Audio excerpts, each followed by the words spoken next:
how to participate in pick'em contest in Underdog Fantasy.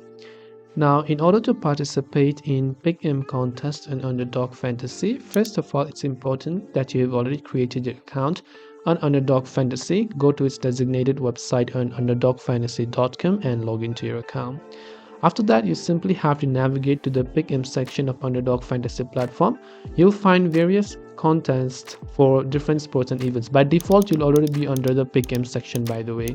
Now after that, you just have to choose a contest. So just choose a contest that interests you based on the sport, entry fee and prize pool, and then make your picks. For each player listed in the contest, you'll need to predict whether they will exceed or fall short of their projected stat line.